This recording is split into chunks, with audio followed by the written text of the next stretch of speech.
Vamos tentar novamente, meus irmãos. Vamos tentar novamente. Eu creio que vai dar certo. Em nome de Jesus. Eu estou aqui, não estou no 3G. Será que pode ser a... Não, a minha rede aqui está lá, de casa mesmo. Vai dar certo. Robson, Deus abençoe. Irmã Márcia, Vanderly. Vocês me escutam bem aí? Estão me escutando bem? Vocês me escutam bem? Alessandra, irmã Alessandra, que bom que você chegou, minha irmã. Deus abençoe a sua vida, abençoe a vida do irmão Vanderly Cunha, Kelina Menezes. Vamos esperar aqui. Silvia Campos, Deus abençoe sua vida. Deus abençoe. Leandro Neves, maravilha. Tá me ouvindo bem aí, né? Danilo Gonçalves, 11, Kedna, tá ouvindo bacana. Vamos ver se a gente consegue chamar o pastor Emival aqui novamente. Ele não entrou ainda não. Ele não entrou ainda. Vamos ver aqui. Entrou, agora tá aqui.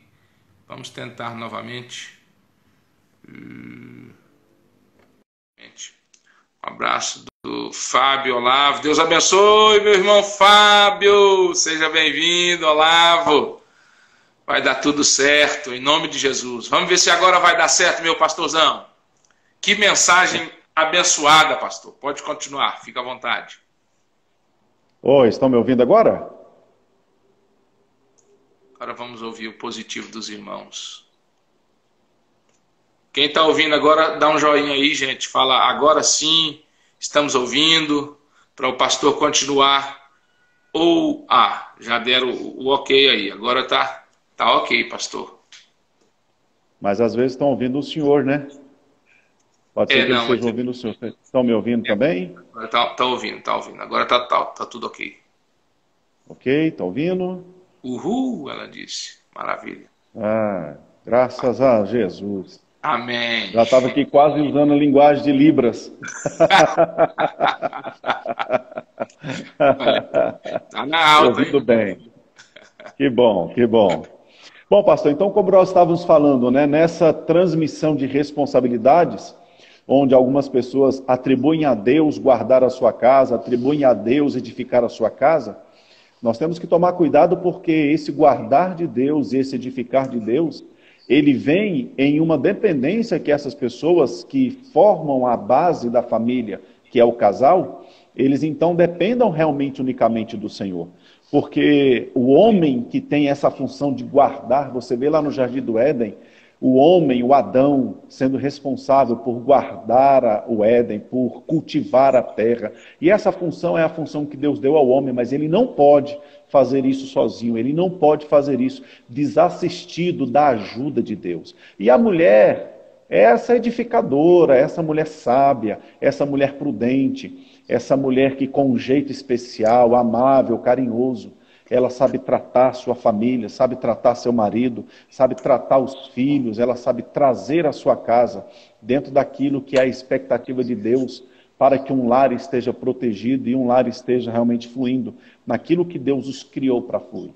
Então essa dependência que uma família precisa ter do Senhor é justamente aquilo que hoje é necessário para que as pessoas entendam e compreendam como realmente Deus tem um projeto e Deus tem um amor especial com a família.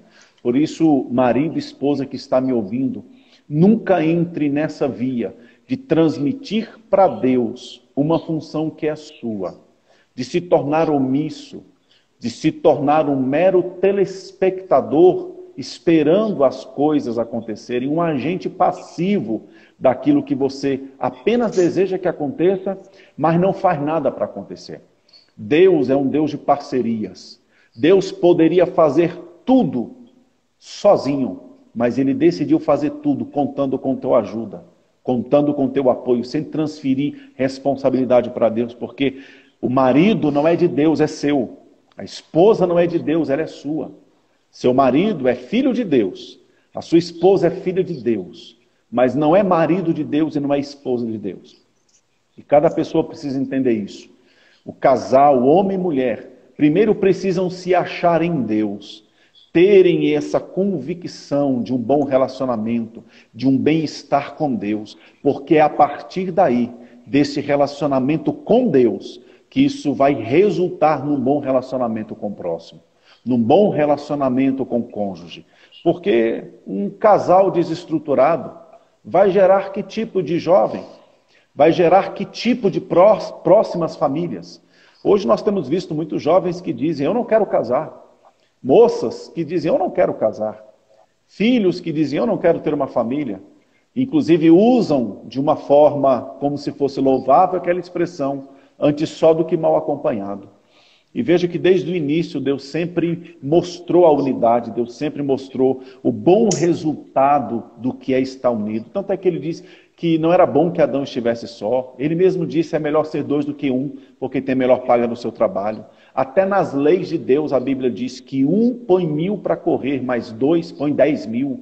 Veja como Deus potencializa as coisas através da unidade. A Bíblia fala sobre a oração de concordância, que tudo que é ligado na terra será ligado no céu.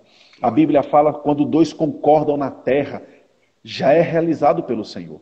E veja a responsabilidade que nós temos. Veja a incumbência que nós temos de cuidar da nossa casa, de cuidar da nossa família. E aí vem no Salmo que nós estamos meditando um pouco sobre ele, o versículo de número 2, dizendo, olha, inútil será para você levantar de madrugada, inútil será para você repousar à tarde, se você não entender o seu trabalho na parceria com Deus. Não é você fazer sozinho, mas também não é você deixar Deus fazer sozinho. Porque hoje existem muitas pessoas que dizem, eu vou cuidar das coisas de Deus e Deus vai cuidar da minha casa. Não. Deus quer que você também cuide da sua casa. Deus quer que você não desassista a sua casa. Porque hoje eu já acompanhei muitos casos de filhos de ministros que estão frustrados com o evangelho, porque dizem, o meu pai foi um pastor, mas não foi um marido. Não foi um pai. A minha mãe foi uma missionária. Ela ganhou o mundo, mas ela perdeu a casa, ela perdeu a família. E qual é o sucesso que isso nos traria? Qual seria o bom resultado que isso nos traria? Então são algo a repensar, e nessa época aí de pandemia, é muito triste quando nós vemos relatórios, como eu já disse aqui no início da nossa fala, onde o número de agressão dentro de casa aumentou, o número de divórcio aumentou, o número de acessos, pastor Waldson, a sites pornográficos praticamente triplicaram por conta de muitas pessoas agora estarem em casa e estarem procurando essas vias de satisfação e se esquecem que tem a sua família, tem o seu casamento, tem o seu lar, tem a sua esposa, tem o seu marido e estão usando esses subterfúgios onde alguém talvez pergunta, mas é porque a ocasião faz a circunstância. Certa vez eu ouvi uma fala em memória saudosa, chamado Mário Covas, um dos políticos de São Paulo, e perguntaram para ele acerca de um questionamento de corrupção. Perguntaram para ele, governador, a ocasião faz o ladrão, né? E ele disse, não, o ladrão sempre esteve lá. A ocasião só deu para ele a oportunidade, para ele se externar, para ele se demonstrar naquilo que ele já é. Então a família, ela não destrói ninguém. O tempo de estar junto não destrói ninguém, pelo contrário. Quantos lares têm sido edificados? Quantos pais, nesse tempo agora, estão resgatando os seus filhos? Quantos casais estão reatando novas conversas?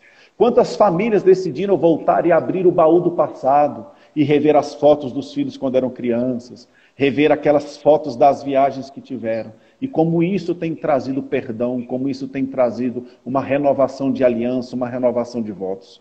Porque nós precisamos entender que o nosso Deus é o Deus da família. A tua casa, ela precisa ser um lugar, um ponto missionário, onde muitas pessoas serão atraídas por aquilo que Deus quer fazer. E ele começa na tua casa, e ele a partir daí alcança a casa das outras pessoas. Olha o que diz o versículo de número 3, herança do Senhor são os filhos. Herança do Senhor são os filhos, fruto do ventre o seu galardão. O seu filho é uma bênção do Senhor. É importante, quem sabe hoje, você antes de se dormir, antes de se deitar, você olhar para o seu filho e quem sabe dizer para ele, meu filho, você é uma bênção de Deus para a minha vida. Minha filha, que prazer que eu tenho de ser seu pai, de ser sua mãe. Que alegria saber que você foi um presente que Deus me deu. Eu sonhei com você, eu sonhei com o seu nome, eu sonhei de ver você crescendo. Eu sonhei para a sua formatura na escola. Eu sonhei com você.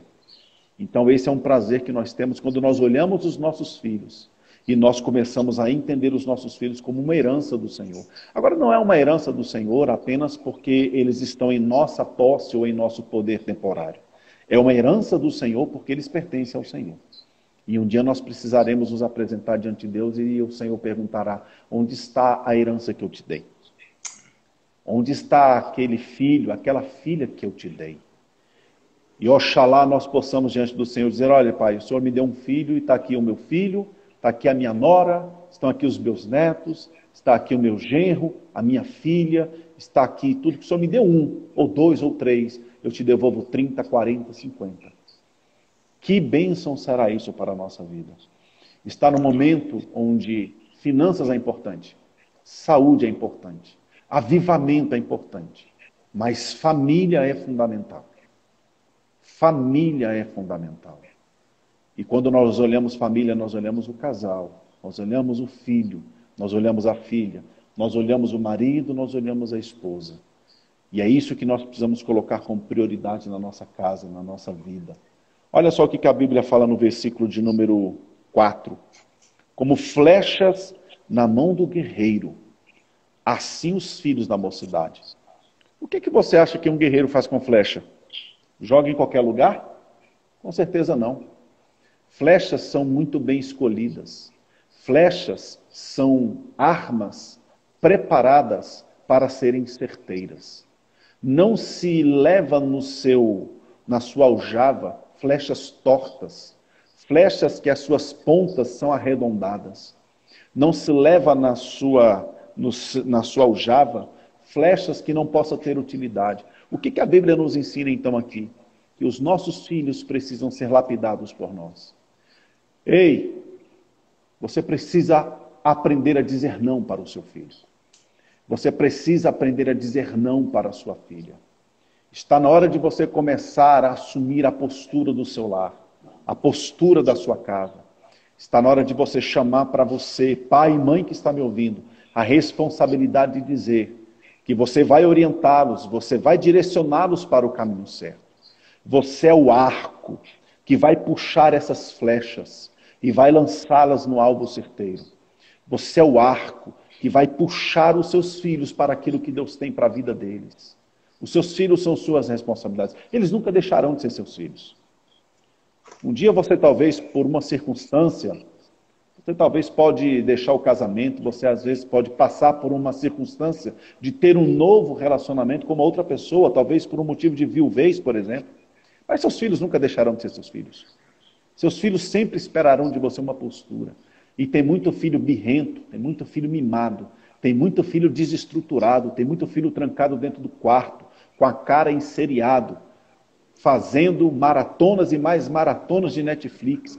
Tem muito filho desestruturado pensando em suicídio, porque na realidade ele está chamando a sua atenção. E há um sinal vermelho piscando na sua casa dizendo: olhe para o seu filho, olhe para o seu filho, olhe para o seu filho, olhe para o seu filho. Leve o seu filho com você, ande com o seu filho. Ensine a palavra de Deus para o seu filho. E aqui me chama a atenção, pastor Walson. Muitas vezes nós sempre tentamos ressuscitar aquela ideia do culto doméstico. E nada contra o culto doméstico. O culto doméstico é uma bênção. Mas nós muitas vezes temos uma ideia religiosa de um culto doméstico.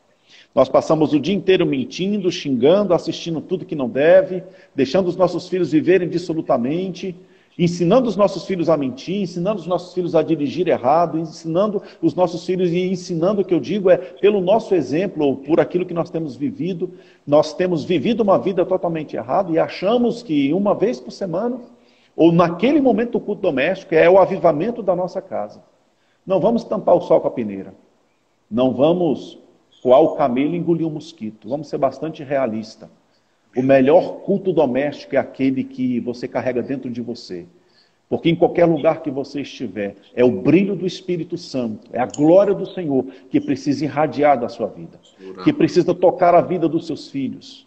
Quando você chegar num comércio e a pessoa te passar um troco a mais, e você voltar para sua casa e você perceber que a pessoa te deu um troco a mais, você falar para o seu filho: filho, vamos voltar lá, porque aquela caixa me deu um troca mais. Mas papai, qual o problema? O problema é que ela vai fechar o caixa, ela vai perceber que houve um furo no seu caixa, mas esse dinheiro não é do papai, vamos lá devolver. É você andar com seu filho na feira e não comer uma banana escondido.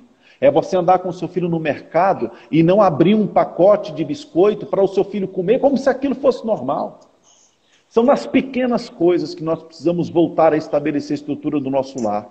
Porque eu conheço muitos filhos de rico que não souberam dar valor à oportunidade que teve. Mas conheço muitos filhos de pobre que disseram, meu pai não tinha dinheiro, mas o meu pai tinha caráter.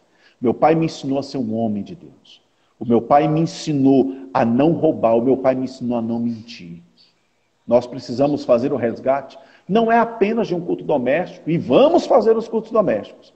Vamos fazer sim, mas nós precisamos fazer um resgate de uma Bíblia 24 horas, porque nós precisamos ser a primeira Bíblia que os nossos filhos vão ler. Nós precisamos ser como família, a primeira Bíblia que os nossos parentes vão ler. E podem hoje criticar a sua educação, pode dizer que você é rígido, pode dizer que você é exagerado, mas amanhã vão bater nas suas costas e vão dizer, que menino educado, que menino respeitoso, que menino especial. E aí você vai entender que realmente existe uma recompensa para aqueles que decidem viver aquilo que a palavra nos ensina. Então, meus queridos, nós precisamos compreender que enquanto a sua família não for sua prioridade, você sempre arrumará desculpas para viver um faz de conta de família. No dia que a sua família for sua prioridade, você vai entender que o caminho do perdão, que o caminho do arrependimento, que o caminho da liberação de todo sentimento ruim que queira se acumular dentro de você contra a sua casa, vai ser o caminho em que você vai encontrar a paz do Senhor, porque você não permitirá que nenhuma raiz de amargura cresça dentro de você. Nós precisamos realmente entender que a nossa casa nos foi entregue não apenas para um lugar onde nós vamos viver, mas um lugar onde nós teremos que frutificar da presença do Senhor. Frutificar da glória de Deus. Jesus teve uma mãe, Jesus teve um pai, Jesus teve irmãos e teve irmãs. Jesus também conviveu em família. E louvado seja o nome do Senhor, porque nós sabemos que a palavra de Deus não nos deixa enganados, não nos deixa mentir. Nós poderíamos ficar aqui várias semanas falando só sobre esse tema. Quantas coisas eu separei para a gente estar comentando, mas eu quero dizer a você, que está nos assistindo agora, cuide da sua casa, se reconcilie com seu marido, perdoe, peça perdão se for preciso, chame o seu filho e o abrace, beije o seu filho, cuide da sua casa, diga para sua mãe e para o seu pai como eles são importantes para você. Eu, infelizmente, já tive a oportunidade de fazer vários velórios e de ver muitos filhos que choravam, mas infelizmente não podiam mais ser ouvidos. Porque enquanto seus pais estavam vivos, eles desonraram, desrespeitaram, macularam, feriram a integridade dos seus pais.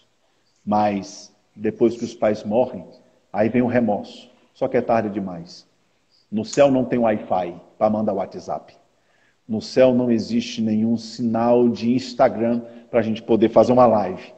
Então, meu querido, a honra que nós precisamos dar aos nossos pais, o zelo que precisamos ter com os nossos filhos é agora. Porque a melhor coisa que nós podemos fazer é cuidar de uma família. E uma família que Deus nos confiou. Uma família que Deus nos deu. Cuide da sua casa, cuide do seu lar, cuide da sua família. Você vê homens de Deus que foram um sucesso, mas infelizmente foram um fracasso. O profeta Samuel, a Bíblia diz que foi um homem de Deus, mas infelizmente chegou num dia em que ele disse, eu vou colocar os meus filhos sobre vocês, e o povo disse, queremos não, Senhor, não queremos os seus filhos, porque eles não te representam e não representam o nosso Deus. Então nós precisamos hoje cuidar da nossa casa, cuidar do nosso lar, e fazendo assim, eu tenho a plena certeza que nós estaremos realmente vivendo aquilo que a palavra de Deus tem para cada um de nós. Eu não sei se, pastor, você já completou o nosso tempo aí por conta desses imprevistos. Veja bem, pode ficar à vontade. Se o senhor liberar algum tempo para alguém fazer alguma pergunta para o senhor, se o senhor tiver, se puder, né? A gente está aqui, gente, para poder aprender. Eu já aprendi muito. Eu estou anotando tudo que o senhor está falando aqui, viu, meu pastor? Podemos abrir aí uns 5 minutinhos aí para perguntas, pastor? O pessoal? Sim, sim, sim, pastor. Pode. Vamos sim. Vocês que gostariam de ouvir aí alguma opinião, assim, é claro, né? Você que tem liberdade aqui nas redes sociais, o pastor Emival está aí, ele que é terapeuta nessa área, né? Ele vai te responder, claro, dentro da palavra de Deus, né? Conforme ele é instruído para isso, né? Essa palavra veio muito forte aos nossos corações, viu, pastor? Muito forte mesmo. Eu tenho certeza que as nossas vidas nunca mais serão as mesmas, porque a gente aprendeu essa lição. Muita coisa eu anotei aqui que eu preciso de melhorar. Eu preciso, como pastor, eu preciso de melhorar em muitas coisas, viu, gente? Eu já abri meu coração aqui, viu? Aí, tá falando, para não, pastor. Amém, continua. Ai, Jesus. Tá vindo pergunta aí no pensamento de alguém, eu tô sentindo. Tem alguém aí que vai perguntar aí alguma coisinha interessante aí para todos nós aprendermos, né? Quando a gente lança pergunta, a gente não aprende sozinho. Pastor Emival, como o senhor... Ó, pastor, uma pergunta para o senhor aí, do irmão Éder. Como o senhor aconselha a administração dos conflitos familiares em tempo de confinamento? Na realidade, o fato de você estar no casamento e numa família, você já está no confinamento, né? Porque você não tem como estar saindo disso e quebrando isso. É aquilo que a própria palavra nos ensina. Você está errado, peça perdão. Né? Você precisa estar orando pela sua casa e precisa colocar o evangelho na prática. Né? Entre você você ganhar num argumento, é preferível você ganhar no seu relacionamento. Muitas vezes as pessoas têm aquela ideia de que elas estão em uma família vivendo uma queda de braço para tentar decidir quem é que ganha no melhor argumento. Isso é muita bobagem. Nós precisamos entender que o que nós precisamos é guardar a nossa casa. Enquanto nós estamos brigando, enquanto nós estamos discutindo, enquanto nós estamos vivendo esses atritos de confinamento, na realidade nós só precisamos entender que talvez isso são sinalizações de que no dia a dia da nossa particularidade, o nosso relacionamento não está bem. E o fato da proximidade só está trazendo à tona a capacidade de percebermos que se um fio está descascado, é lógico que ele vai entrar em curto-circuito com outro fio descascado. Aquela máxima, ela prevalece, quando não quer, dois não brigam. E nós precisamos entender que tanto o marido, quanto a esposa, quanto os filhos precisam entender que o evangelho é para ser vivido em família. Se eu tenho que amar uma pessoa de fora, como canta o nosso pastor Waldson, se eu tenho que ser um bom samaritano com um estranho, com um estrangeiro, diga-se lá com aqueles da minha própria família, com aqueles da minha própria casa, com aqueles do meu próprio sangue.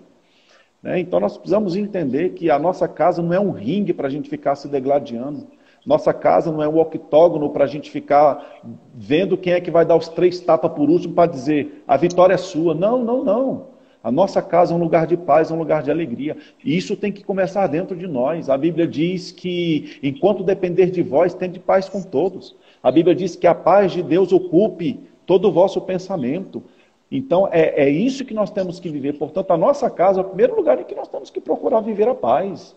Né? O primeiro lugar é que nós temos que começar a viver esses princípios da palavra. Como é que eu vou ensinar o meu filho a pedir perdão na escola por uma coisa que ele fez errado com o amiguinho dele, se eu mesmo não sou capaz de pedir perdão para o meu filho, ou de pedir perdão para a minha esposa, né? Ou a gente não viver esse princípio dentro da nossa casa? Vamos entender, só para eu encerrar, porque pode ter outra pergunta, mas vamos entender, meus queridos, que o evangelho é o maior desafio para que nós possamos viver uma palavra prática e não uma palavra teórica. Evangelho não é informação, o evangelho é revelação. E a revelação nada mais é do que o entendimento da informação de uma forma prática. Isso é a revelação da palavra. E é isso que nós temos que viver na nossa casa.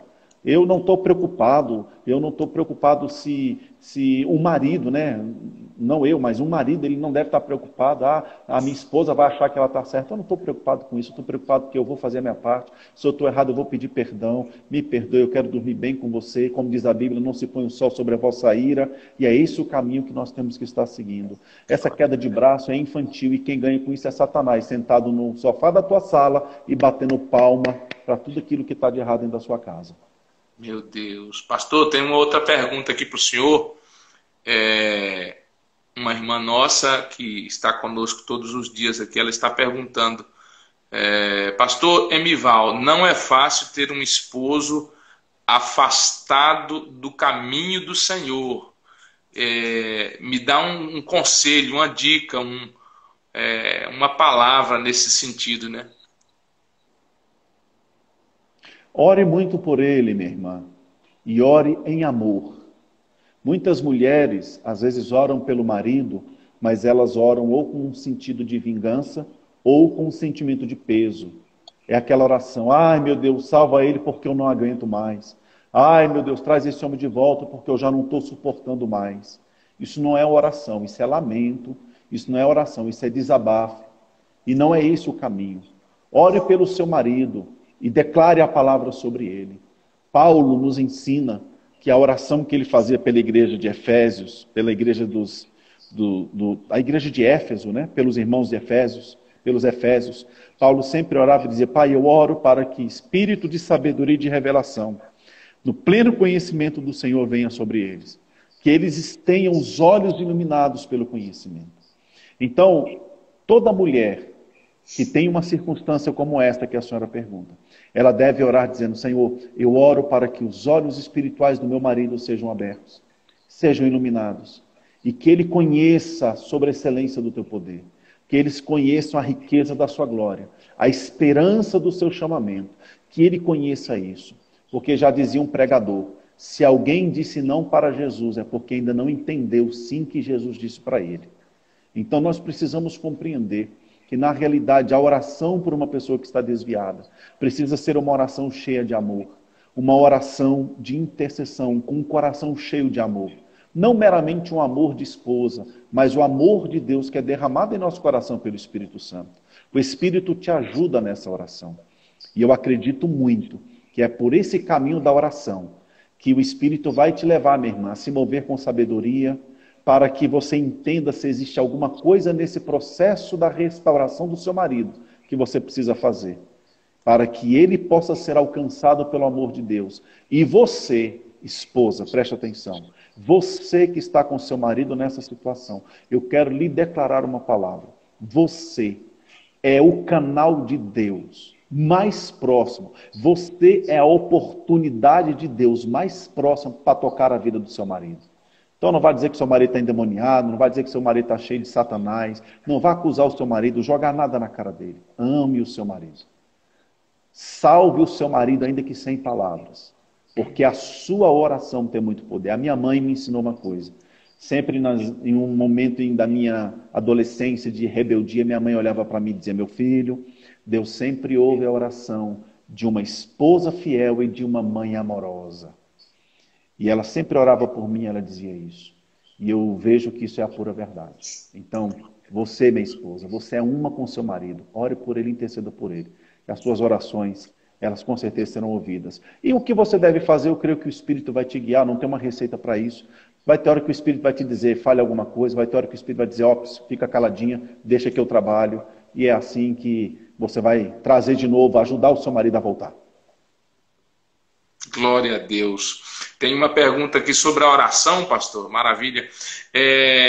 Se quando a gente ora em pensamento, a oração chega mais rápido até a Deus? Não existe. Não existe uma regra, não existe uma via de menos interferência. Pelo contrário, existem momentos em que nós precisamos abrir a nossa boca, porque nós precisamos entender que a nossa oração, ela não é apenas uma forma de nós nos comunicarmos com Deus. A nossa oração também é uma forma de nós comunicarmos algumas verdades no reino do Espírito, para que o nosso inimigo entenda e saiba aquilo que nós estamos crendo e naquilo que nós estamos acreditando.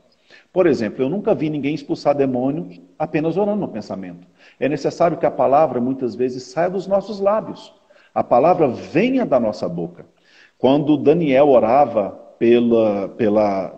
por Israel que estava preso na Babilônia, lá no capítulo 10 de Daniel, no versículo 12, versículo 13, quando o anjo se aproxima de Daniel, o anjo diz assim: Daniel, desde o primeiro dia em que você aplicou o seu coração a orar, eu vim conforme as tuas palavras. Porque você falou, porque você orou, eu vim. E Daniel não orava no pensamento. No reino do Espírito nós precisamos entender que a nossa palavra ela tem muito poder.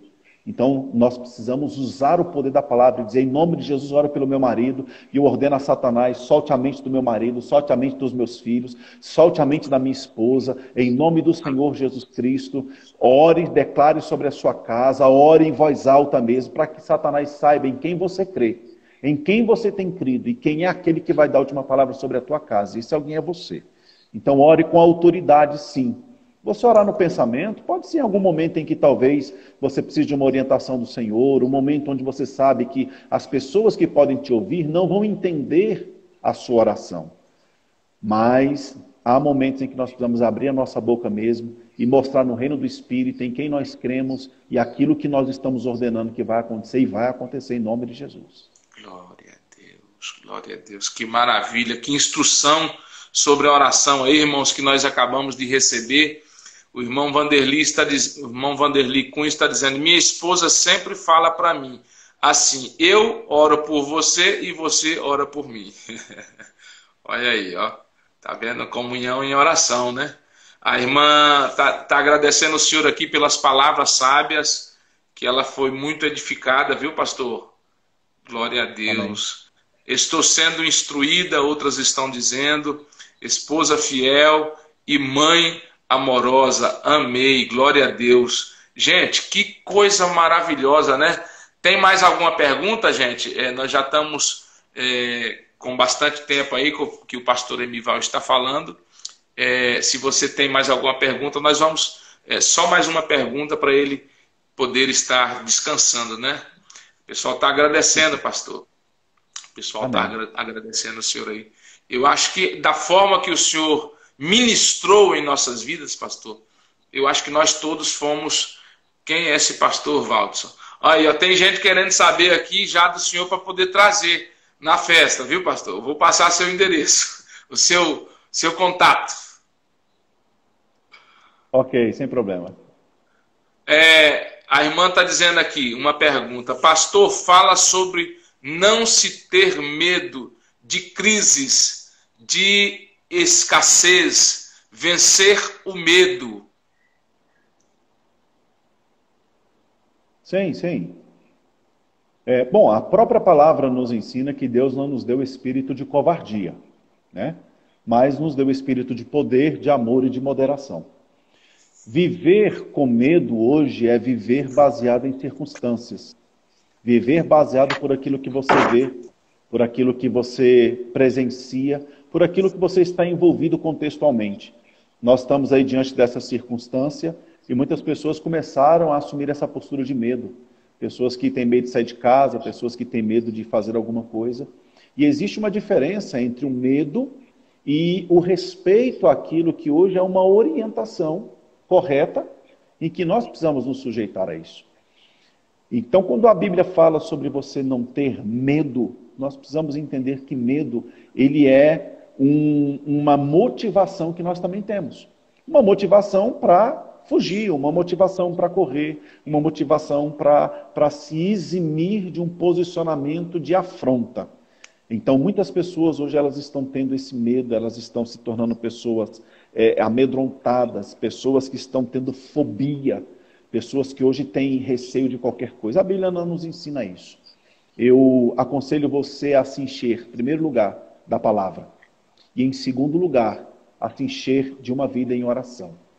Você pode ver que quando Satanás quis colocar na igreja medo de ministrar a palavra, os servos do Senhor foram para o templo e começaram a orar dizendo, Pai, permita-nos com mais ousadia e intrepidez nós possamos anunciar a palavra.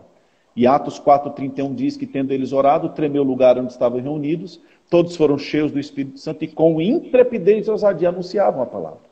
Então, o que vai te levar a vencer o medo, é claro, é uma dependência de Deus, mas um posicionamento contrário àquilo que o medo está lhe causando. A diferença do medo para um comportamento correto a uma instrução é que o medo te mobiliza, mas o comportamento correto, você tem a total administração dos seus sentimentos, para você saber que é melhor você ter cautela do que você correr o risco de desobedecer a uma orientação e acabar se expondo de uma forma infantil a algo que você pode evitar. O medo, ele te paralisa. E a coragem, ela não é burra. Não é corajoso aquele que pula de um precipício. Ele é burro. Isso não é coragem. O corajoso é aquele que sabe que a cautela e a orientação certa é que vai levá-lo a ter o posicionamento correto. Então, nesse momento em que nós estamos enfrentando, eu quero animar você que está nos assistindo. Tenha coragem, confie no Senhor. Esse tempo está passando. A brisa do Espírito está soprando isso para o mar do esquecimento. Esse ano não será lembrado como o ano do coronavírus, será lembrado como o ano do extraordinário de Deus, do sobrenatural de Deus. Você vai ver corvos trabalhar a seu favor. Você vai ver Deus levantar viúvas para fazer bolo para você. Você vai ver mar se abrir. Você vai ver muralhas caírem. Você vai ver leão virar travesseiro. Você vai ver ar-condicionado ligado dentro da fornalha. Não tenha medo. Confie no Senhor. 365 vezes na Bíblia está escrito não temas. É para não ter medo. Então, não importa o que vem. A Bíblia diz que quando Josafá teve um medo, ele correu para Deus e disse: Pai, os nossos olhos estão postos em Ti. Os nossos olhos estão postos no Senhor. Então, não ter medo não é você negligenciar o que está acontecendo. É você confiar que maior do que o que está acontecendo, você tem um Deus que é poderoso. E Davi nos ensina isso. Davi não olhava o gigante, Davi olhava aquele que era maior do que o gigante. E eu costumo, quando falo sobre isso, eu costumo dizer que Davi pegou aquela pedra, botou na funda, e ele começou a rodar aquela pedra dizendo: Deus, Ele é tão grande. Deus, Ele é tão grande. Deus, Ele é tão grande. Deus, Ele é tão grande que não tem como errar a testa dele, Pai. Então é isso que nós precisamos crer e confiar. Nosso Deus é poderoso. E é nele, por ele e para ele todas as coisas. Nós não temos espírito de covardia, não. Nós vamos enfrentar e já somos mais que vencedores. Glória a Deus. Pastor, a irmã Ivani, ela falou em um comentário aqui que ela já tem experiência e teve experiência como é ganhar um esposo descrente em oração, no joelho. Ela disse aí agora, sabe? Quando o senhor estava ministrando sobre este assunto, né? Gente, tem gente aqui pedindo para nós fazer uma vigília dessa live, pastor. Esse negócio tá bom demais. Né? Vamos continuar então, Gente, ainda podemos fazer mais perguntas. Temos bastante tempo ainda. Temos ali alguns minutos ainda. Se você quer fazer uma pergunta sobre relacionamento conjugal, sobre família, sobre filhos, sobre marido e esposa, sobre relacionamento sexual também, que o pastor, ele é entendido desse assunto também, ele está aqui para poder nos responder. Ela está dizendo aí que orou 9 anos, pastor, olha aí, ó. Amém. Vencedora. E Jesus salvou ele. Glória a Deus. Amém. Gente, mais alguma pergunta? Olha só, lê a minha. Deixa eu ler aqui a da missionária Kedna aqui. Ela perguntou, deixa eu ver. Tá bem em cima, né, missionária? Deixa eu ver se eu consigo. Cadê a sua, irmã? Olha Pode só. pedir para ela fazer de novo, se ela quiser. Faça de novo, por favor, missionária Kedna, por gentileza. Pode fazer. Nós estamos com tempo aqui. Graças a Deus, agora a internet estabilizou, né? Os irmãos estão ouvindo bem, se interagindo conosco. Um namoro entre evangélico e espírita. Ai, ai, ai, ai, ai. Vai ferver o negócio. Fala, pastor. Eu só não entendi, deu uma oscilada no áudio. Ó, um namoro entre evangélico e espírita. Ela quis dizer, é correto? O que o senhor acha? Qual é a sua opinião, né? Eu acho que ela quis dizer. Certo. É uma pergunta até fácil de se responder, porque a gente não precisa dar a nossa opinião, né? É aquilo que a própria Bíblia chama, julgo desigual. Não adianta a gente ficar tentando achar um álibi ou uma brecha na palavra de Deus. É julgo desigual. Né? Não tem como, você vai ter problema com teu sogro se você entrar numa dessa.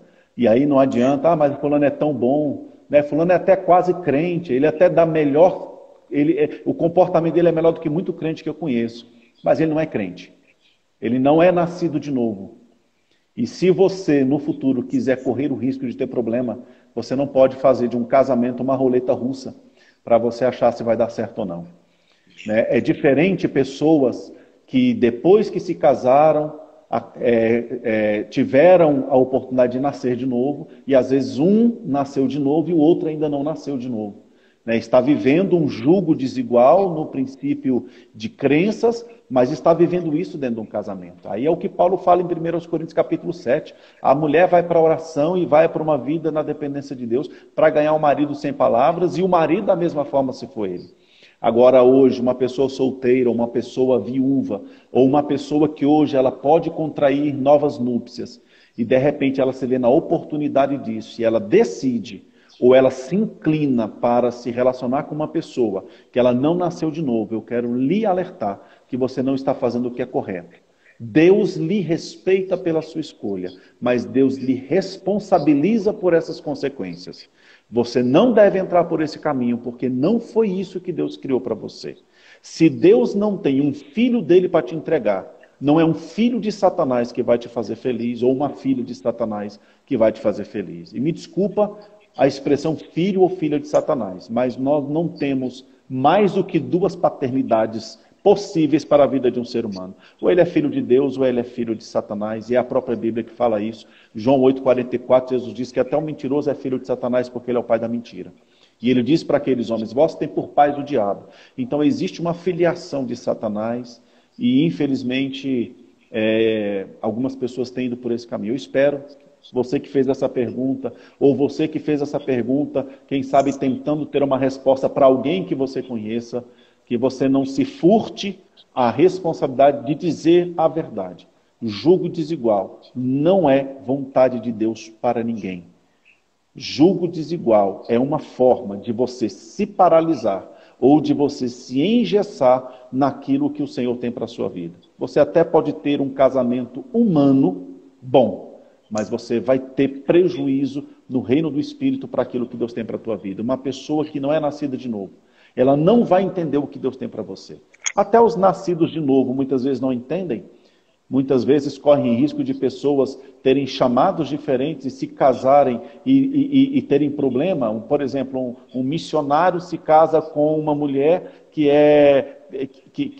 tem um chamado para estar dentro de uma igreja local, por exemplo. Aí o missionário quer viajar ao mundo todo e a mulher quer ficar dentro da igreja local. Isso já é problemático. Agora você imagine você se envolver com uma pessoa que não tem conhecimento do Evangelho, uma pessoa que não nasceu de novo. Então, não é a minha opinião, apesar que a minha opinião condiz totalmente com isso, mas é o que a Bíblia diz. Deus não é Deus de confusão.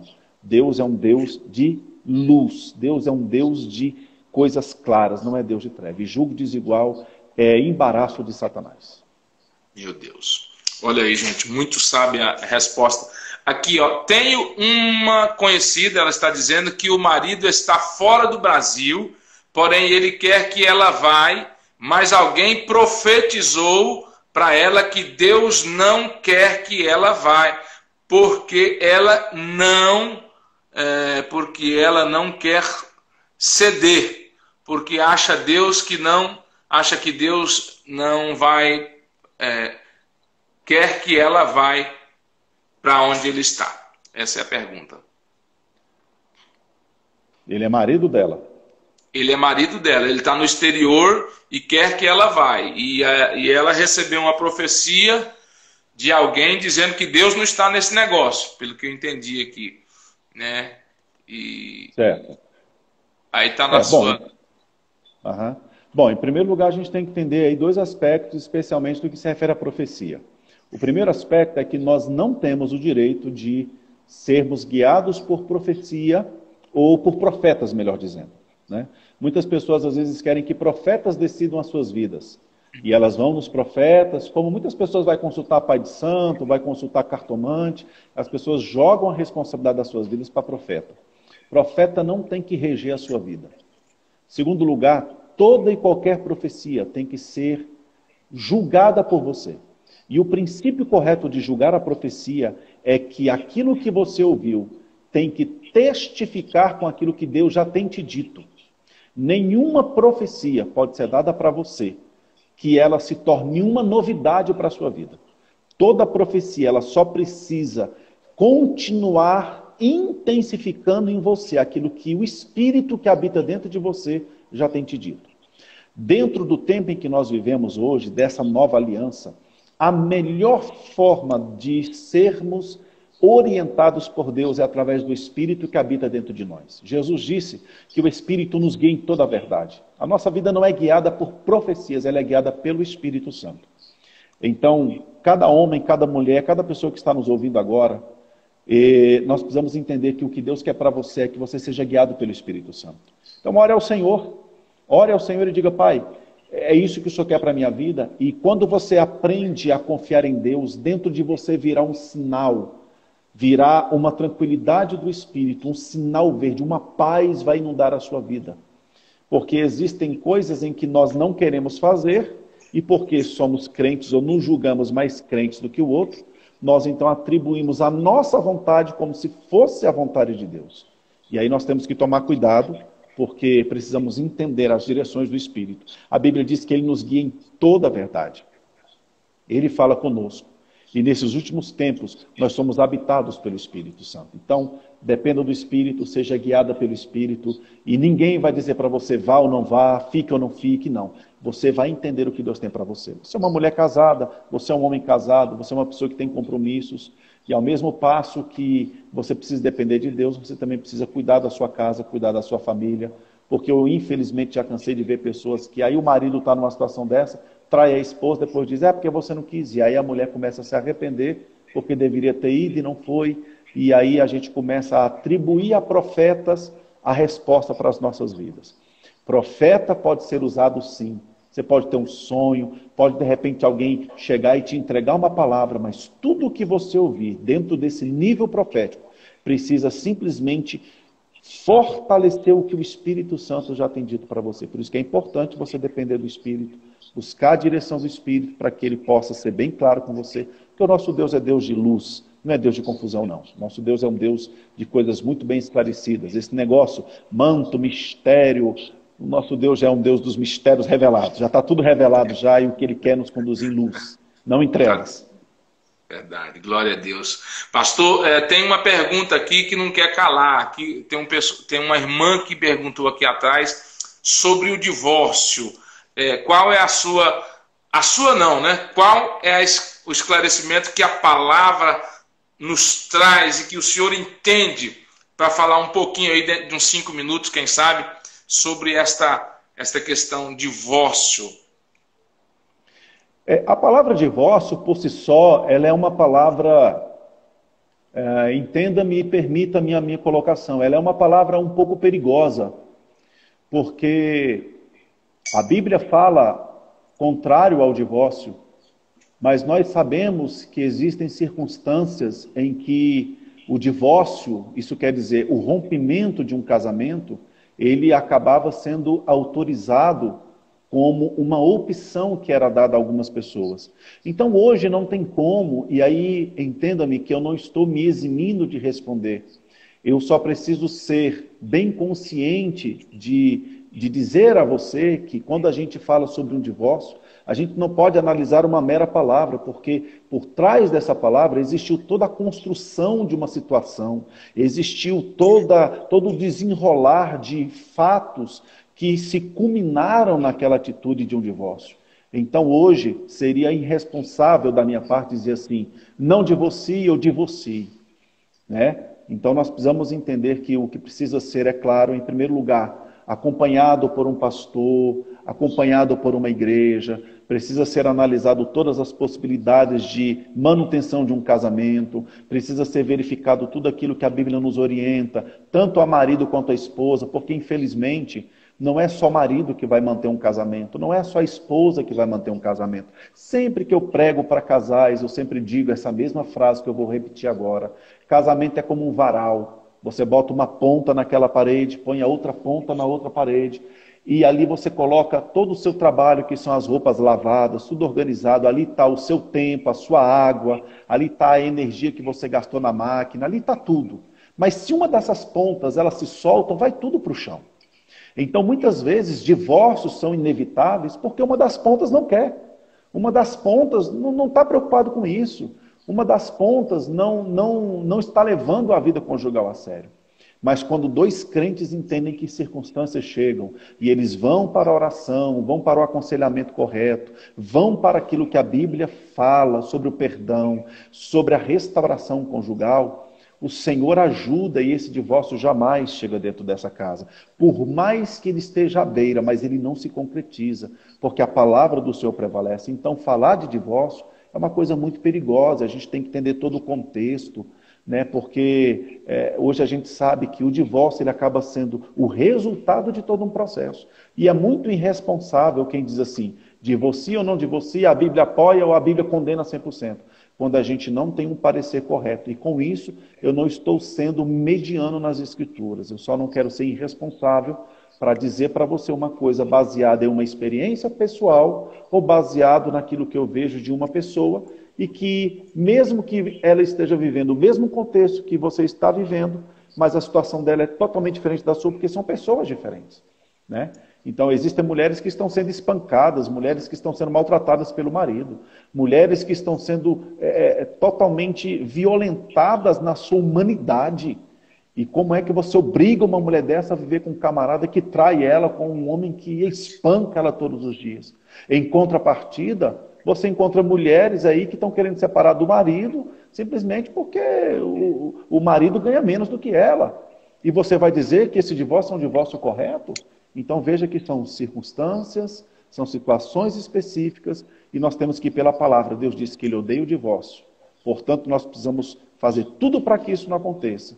Mas, infelizmente, se isso acontecer, tem que ser algo bem embasado no sentido de que não deve ser feito de uma forma irresponsável, porque o nosso Deus é um Deus que Ele ama a família. Enquanto houver esperança para a família, eu oriento que busque sempre esse caminho e que busque sempre essa restauração conjugal, que é o melhor caminho a ser seguido.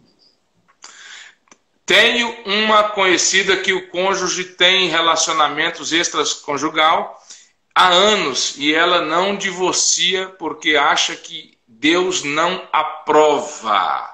Meu Deus.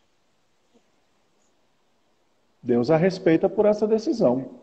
A única questão é o que ela vai fazer para que ele abandone esse estilo de vida, né? O que pode ser feito. Essa mulher, ela precisa de uma ajuda, ela precisa de uma orientação. Quem sabe até confrontar o marido, né? Quem sabe essa mulher é uma mulher que não tem uma autoestima, é uma mulher que talvez é dependente até financeiramente desse homem, uma mulher que às vezes abriu mão de sua profissionalização, do seu preparo financeiro, para numa circunstância como essa, ela se torna cativa de um homem que mantém a casa, um homem que dá tudo para ela que ela precisa, e às vezes ela acha melhor se sujeitar a esse estilo de vida do que dar um pé em tudo isso e viver uma vida diferente. Porque a vida que essa mulher tem vivido, a própria Bíblia, Jesus certa vez disse, olha, você pode separar por conta de relações sexuais ilícitas. Agora, a questão não é você ter o direito de separar, a questão é você tem peito para separar e encarar os resultados disso. Infelizmente, nem todas as pessoas têm. Como eu conheço casais e mulheres que se sujeitam a uma vida medíocre só porque o marido tem muito dinheiro e dá para ela todo o conforto que ela precisa. Então eu vejo que essa pessoa, essa mulher, sem nenhuma condenação, ela precisa de uma ajuda, ela precisa de um aconselhamento, para que então essa solução ou esse direcionamento seja construído na vida dela, para que ela tome a atitude correta. Ou restaurar o casamento, e aí esse homem precisa ser confrontado, ou então ela abandonar isso, que infelizmente não tem sido um casamento, né? Tem sido um harém particular. Gente, isso é muito forte o que o senhor está falando. Pastor, o povo, olha aqui, tem gente falando que vai convidar o senhor para a igreja. Eu peço, pode entrar aqui, gente, no nosso direct, que eu passo os contatos do pastor Emival. Inclusive, nós queremos agendá-lo aqui na nossa igreja, na nossa sede aqui, com o pastor Clarimundo César. E tem muitas perguntas, pastor Emival. Estou achando que nós vamos ter que, se for possível, a semana que vem a gente marca um novo dia para o senhor estar voltando. Para a gente, quem sabe, eu não sei como o senhor está, semana que vem, né?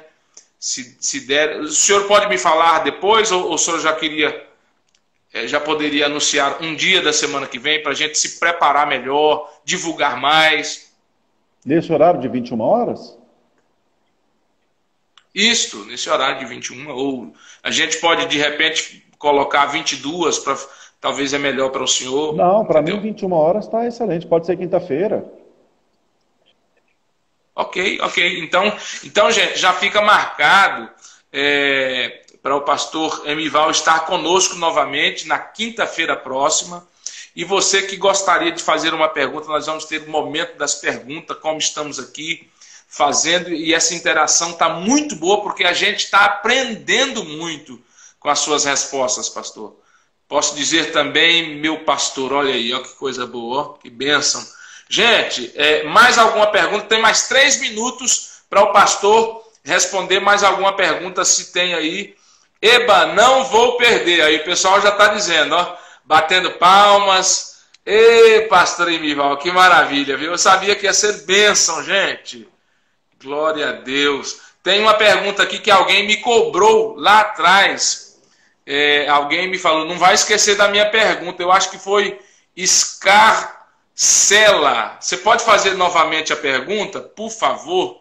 Bênção pura, sem mistura. Gente, o pastor Emival realmente é nota 1000, é nota 2000. O pessoal está falando aí, ó. Amém, obrigado. Coisa boa, né, pastor? O carinho dos irmãos, né, pastor? Amém, amém. Amém, glória a Deus. Então, gente, vamos divulgar, ok? Lá do Mato Grosso do Sul, o irmão Leandro Neves está dizendo que vai participar e vai divulgar.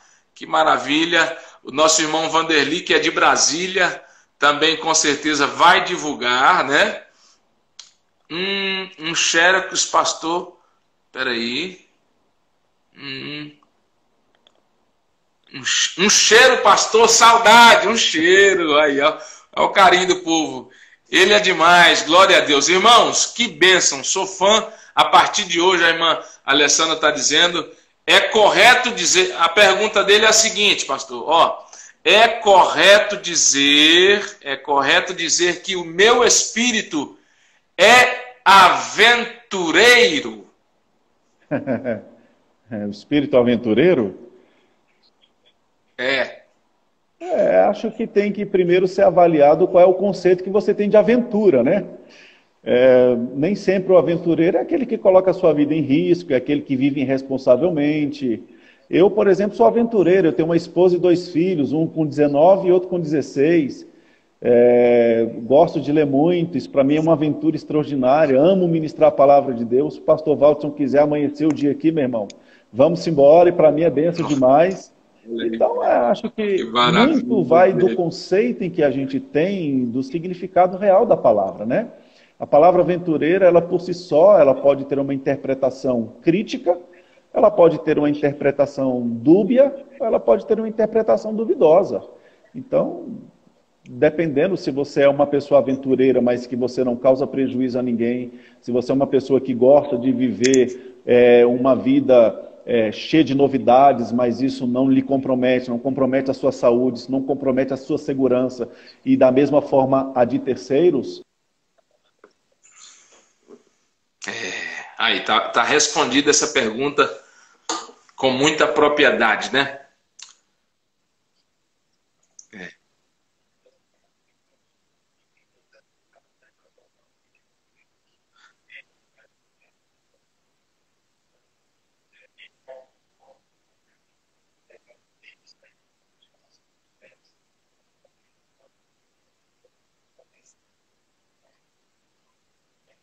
Glória a Deus.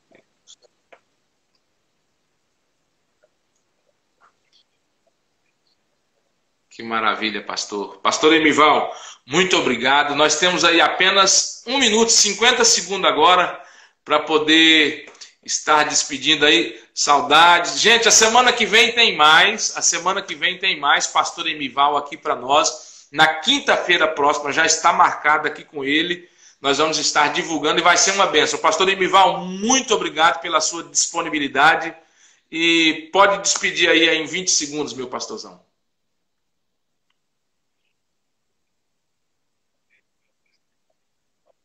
Amém.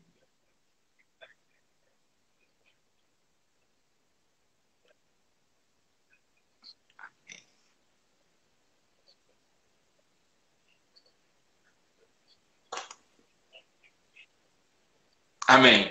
Pastor Emival, Deus abençoe meus irmãos. Fiquem todos